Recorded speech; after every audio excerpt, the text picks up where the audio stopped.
Unlock the secret to self-love and transform your life. Self-esteem cannot be verified by others. You have value because you say so. If you rely on others to value you, that valuation will be made by others. You might have a social illness, one that can't be cured with a simple injection. It is very likely that you have been infected by the virus of self-contempt, and the only known remedy for this is a good massive dose of self-love or love for yourself. However, like many people in our society, you have grown up with the idea that it is wrong to love yourself. Think of others, society tells us.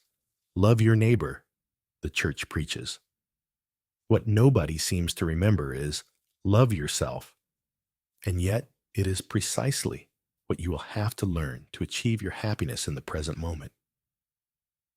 As a child, you learned that loving yourself, something natural at the time, was the same as being selfish and spoiled.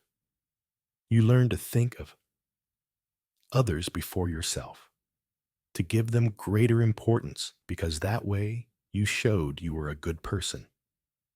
You learned to annul yourself and were fed concepts like, you must share your things with your cousins, even if they were the things you cherished most, your personal treasures, or that neither mom nor dad might not be sharing their adult toys with others.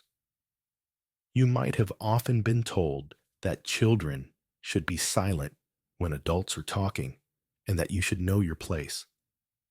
Children naturally consider themselves beautiful and important, but by adolescence, societal messages have taken root and self-doubt is at its peak.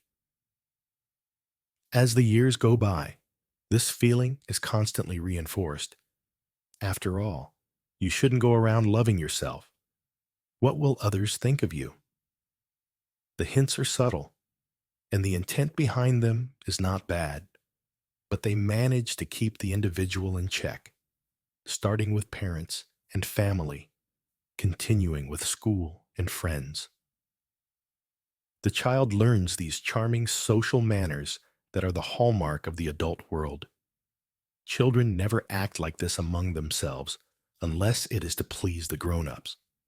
Always say please and thank you. Bow. Stand up when an adult enters the room. Ask for permission to leave the table. Endure the eternal cheek pinches and head pats from adults. The message is very clear. Adults are important. Children do not count. Others have importance. You are insignificant. Don't trust your own opinion was the #1 corollary. And there was a huge package of reinforcements that came under the heading of good manners. These rules, disguised as manners, helped you internalize others' judgments at the expense of your own values. It is not surprising, then, that these same questions and doubts, these same definitions that deny you as a person, persist into adulthood. How do these self-doubts manage to creep in? You might have trouble with the important matter of loving your neighbor, but love for others is directly related to the love you have for yourself. Love is a word that has as many definitions as there are people to define it. Try this one and see how it goes. The ability and willingness to allow loved ones to be what they choose for themselves without insisting that they satisfy you or please you. This may be a workable definition, but the fact is that very few people are able to adopt it for themselves. How can you get to the point of being able to let others be who they want and choose to be without insisting they live up to your expectations? Very simply, by loving yourself, feeling that you are important, beautiful, and valuable. Once you recognize your worth and how good you are, you won't need others to support and reinforce your value and values by adjusting their behavior to your instructions. If you are sure of yourself and confident in what you think, you will not want or need others to be like you. Firstly, you are a unique being. On the other hand, that would deprive them of their individuality. And what you like about them are precisely those traits that differentiate them and make them who they are. The pieces start to fall into place.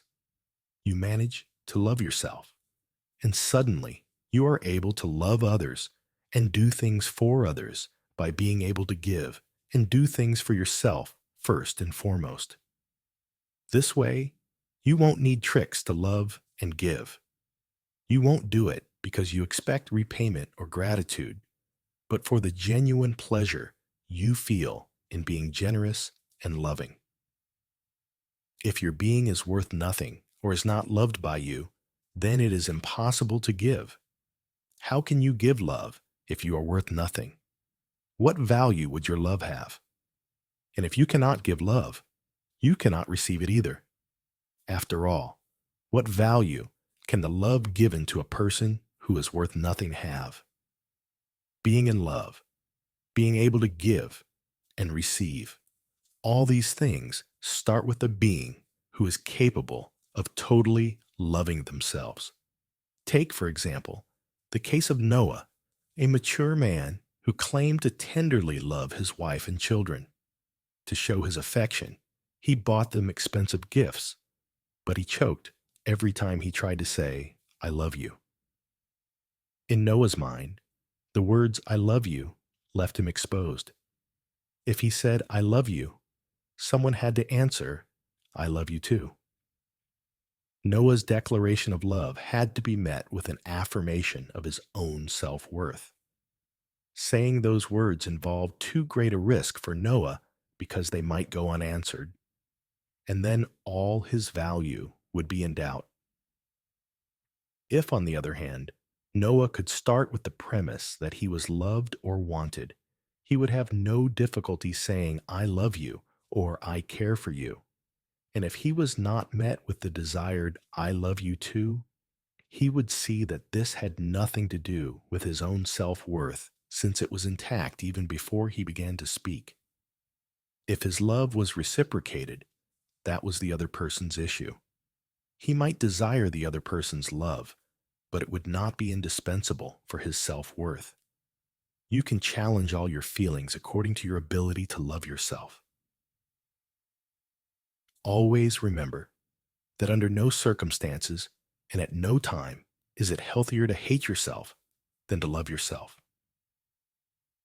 Even if you have behaved in a way that you dislike, hating yourself will only immobilize and harm you. Instead of hating yourself, having positive feelings and learning from the mistake or error will serve you. Resolve not to repeat them, but do not associate them with your self-esteem or self-worth.